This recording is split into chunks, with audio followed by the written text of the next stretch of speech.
Assalamualaikum warahmatullahi wabarakatuh. Perkenalkan nama saya Faria Tuanda. Saya mahasiswa UIN 96 Surabaya. Sekarang saya berkuliah di jurusan Tasawuf dan Psikoterapi Fakultas Usuluddin dan Filsafat di semester 4. Alhamdulillah pada kesempatan kali ini saya akan sedikit mempresentasikan mengenai self resilience.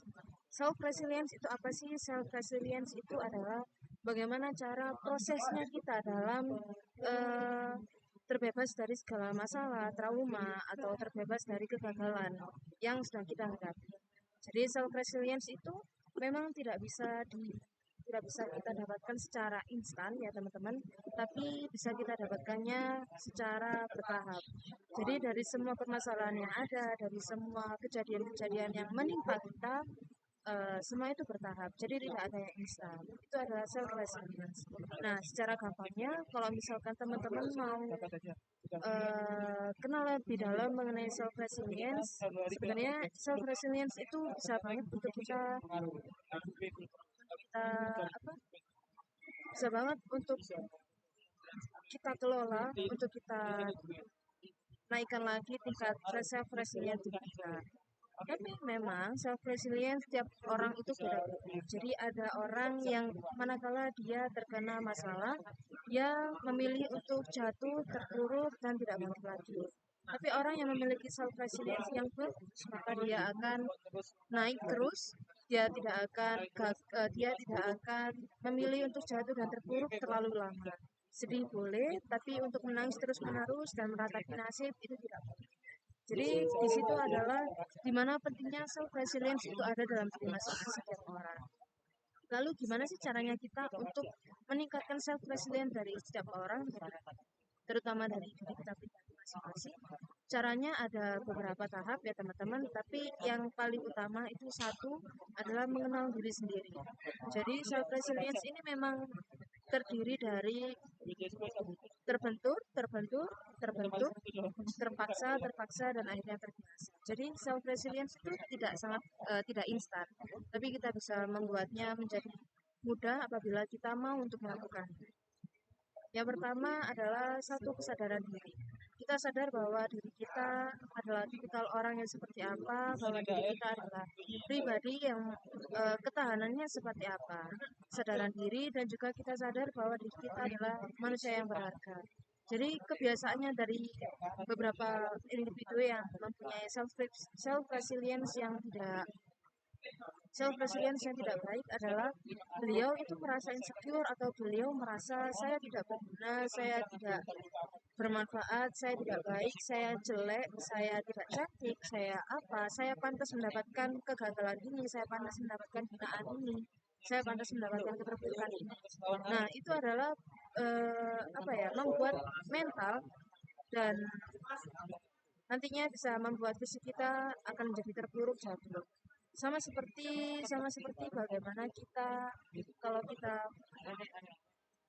memberikan pikiran negatif kepada diri kita, maka segala hal negatif akan berada kepada kita. Tapi bagaimana caranya kita selalu beranggapan positif atas kegagalan yang menimpa kita. Nah, itu kembali tadi, self resilience tidak bisa dilakukan, tidak bisa kita punyai, lebih tepatnya kita punyai proses beradaptasi itu kita punyai dalam waktu sehari semalam saja. Itu nggak bisa teman-teman. Jadi bagaimanapun juga, kalau mau mempunyai self resilience yang baik, ya kita harus mampu untuk menerima darahnya dulu, kita harus mampu menerima kegagalannya terlebih dahulu. Itulah self resilience. Jadi kita nggak boleh kayak sekedar menerima keindahan dari kehidupan kita, pengalaman-pengalaman indah dari kehidupan kita, tapi kita juga harus mampu untuk menerima kegagalan. Apabila kegagalan kita terima, maka kita akan mampu belajar darinya. Pengalaman adalah guru terbaik dan begitu juga. Tapi pengalaman tidak akan menjadi guru terbaik apabila nanti kita tidak belajar dari pengalaman tersebut. Nah, self resilience ini tujuannya adalah untuk bagaimana kita belajar dari pengalaman-pengalaman yang sudah ada, pengalaman-pengalaman yang dulunya terjadi kepada kita. Jadi self resilience ini adalah bagaimana caranya kita untuk terus berjalan di antara luka-luka yang pernah terjadi dalam hidup kita.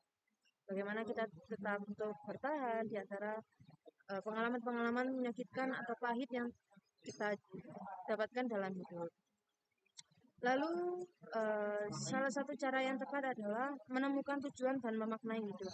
Apabila kita sudah menemukan tujuan dan makna hidup kita, insya Allah saat masalah datang, maka yang dapat kita lihat adalah tujuan hidup kita, bukan masalah kita. Jadi masalah itu tidak sebesar dengan tujuan hidup kita. Apa tujuan hidup kita? Apa arti kita hidup di sini?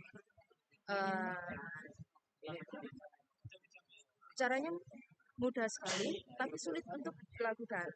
Teman-teman bisa untuk ambil kertas, lalu setelah itu teman-teman bisa tulis apa sih makna hidup kalian di sini, apa sih tujuan kalian hidup dihidupkan di dunia ini, apakah untuk senyum orang lain, apakah untuk melihat matahari yang terbit atau apa, itu bisa uh, anda anda dan teman-teman sekalian untuk tulis.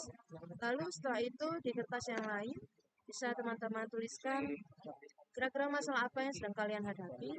Lalu setelah itu bisa untuk dijajarkan berdirinya. Eh, Kira-kira tujuan makna hidup kalian apakah lebih kecil daripada masalah yang sedang kalian hadapi? Kalau tidak, mari kita cari apa yang bermakna dalam hidup kita. Jadi gitu. Selain untuk kesehatan mental, kesehatan psikis, dan kesehatan jasmani kita, self resilience itu sangatlah penting. Teman-teman pasti pernah lihat kayak film animasi Adit dan Sopo Jarwo, di mana di situ ada salah satu figur yang bernama Dennis.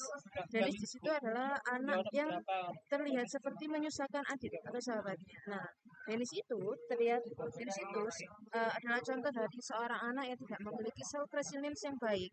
Jadi kita akan gemes ya kalau melihat seseorang yang mempunyai self resilience yang kurang baik. Nah, bagaimana kita bisa memiliki self resilience itu adalah dengan selalu mengintrospeksi diri kita sendiri, melihat dari kejadian yang belakang, melihat dari pengalaman-pengalaman masa lalu, dan kita belajar dari pengalaman hal itu.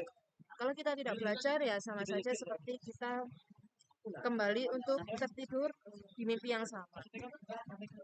Oke, sekian dari presentasi yang dapat saya sampaikan. Kurang lebihnya mohon maaf apabila tidak atau kurang kurang mengenai dalam materi yang dapat saya sampaikan ini. Saya mohon maaf. Segala kehilafan adalah milik manusia, saya pribadi, dan segala kesempurnaan adalah milik Tuhan Yang Maha Esa. Assalamualaikum warahmatullahi wabarakatuh.